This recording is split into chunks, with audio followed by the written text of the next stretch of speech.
Okay, so I've given you some feedback on the projects. Hope you understood it. I was going through your project and making notes, and if you look at the notes and look at your project, it should follow along and sync up pretty good. I'd like to talk about some of the problems that I saw with many of the projects. We have about 8 projects. I like the projects. We just have to fine-tune some things. The mission statements. On most everybody, the mission statements were too long. I want a mission statement that you can remember, that employees can remember, that you don't need a poster for, right? Some say the mission statement should fit on a t-shirt or a bumper sticker, but these are too long. It's what we're about. So if you can, shorten those and make them real tight, try to make them inspirational. It focuses us on what we do. It hopefully can be inspirational and meaningful to the people who are on the job trying to help you create this mission.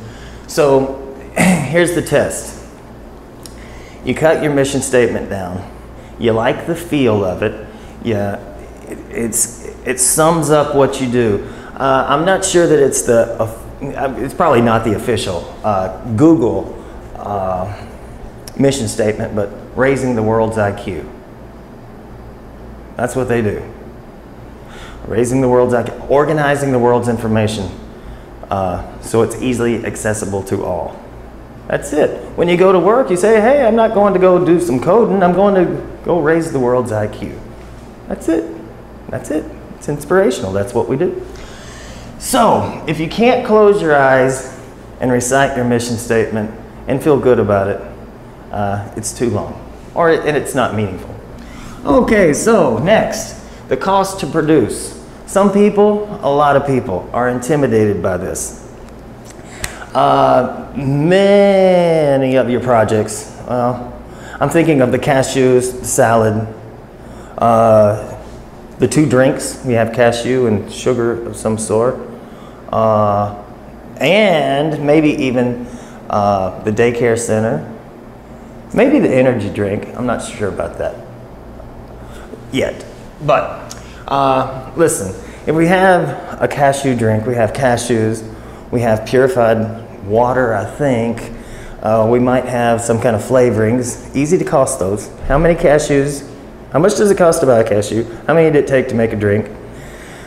We have the bottle to put it in. We have a label. We have a time frame. I know it's not SCM 210, but we need to have an idea of the cost. If you don't have a cost to produce, how in the world would you have a price? You might be like some of those people out there on the street who have I'm sure, have no idea how much it costs to build what they sell. And therefore, they might be out there operating at a loss. We don't want to do that. So, try not to be intimidated by the costing of your product. Just break it down. Well, what's the ingredients? What goes into it? For a salad, what does it take? Lettuce, carrots. Well, how much do those cost? I guess there's cost variations over the seasons. We get an average on that. How much are we going to put in of each thing? How much is that going to cost per unit? So, we got to have a cost to produce. Here, try to simplify if you can. Don't get intimidated, but try to get a real cost. And don't forget that overhead. A lot of people want to hire accountants and all of these. Well, there's no beans to count if we have to pay the accountant $30,000 a year. Okay, so the marketing concept.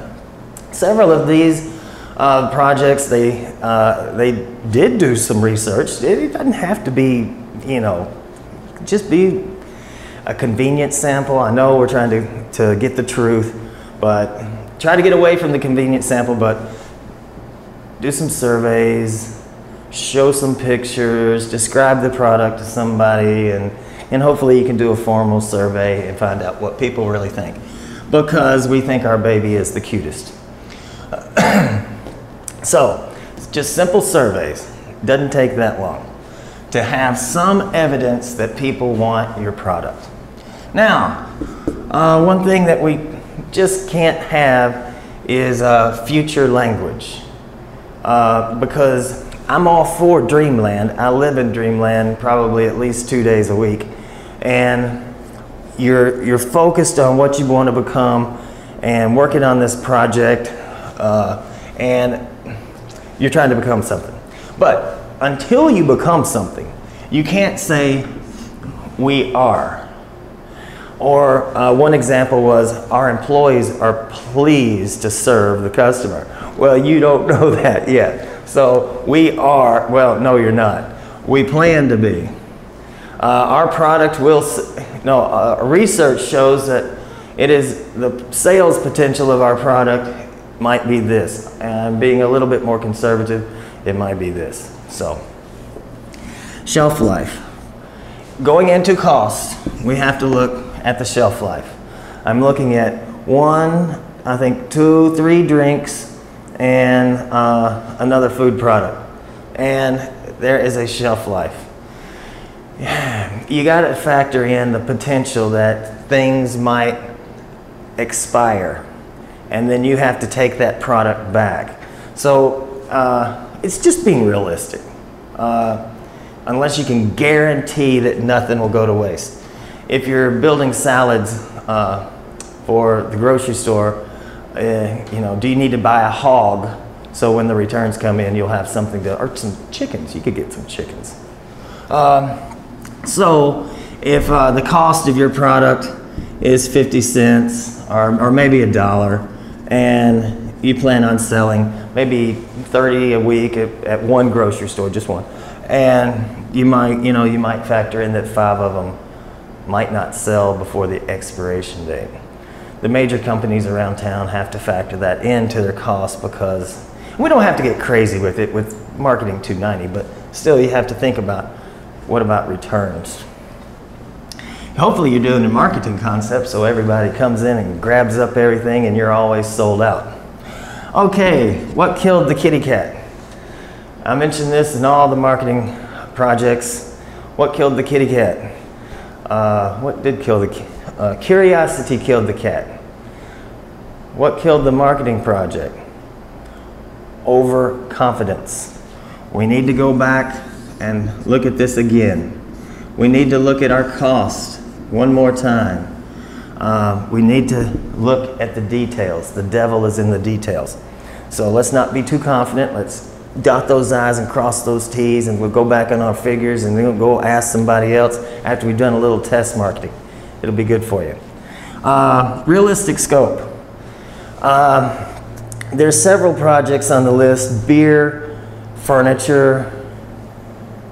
I think those are the main ones. One of them's already been changed. But the scope really is unrealistic. In the previous video, I mentioned the experience curve and the learning curve. If we were to build a furniture manufacturing company, and think about the learning curve that's occurred with those companies over the year. Somebody learned how to build a chair, or maybe even a stool or a table. Maybe a table would be the easiest one if the legs would even up. And then they said, okay, I'm pretty good at making tables, and I sold a few tables, so I'm going to give a chair a shot. The bowing of the back, and the structure, how it slides in. And then once they get good at that, then they do this. So it's hard for us to, most of the projects are pretty straightforward. I'm just talking about a few. Really, how are you going to bring in a cannery that could cost $3 million? If you got $3 million bucks, it's realistic. You can do that. But most people are on target with that. We don't want to, build tacos. We want something with at least a shelf life, but something that's easily understandable, that we can understand for our marketing project, so we can focus on the marketing concepts. Okay, so those are some of the problems I saw, and I hope this has helped to kind of explain it a little bit better. Just trying to make a great project. Don't freak out. We'll make it.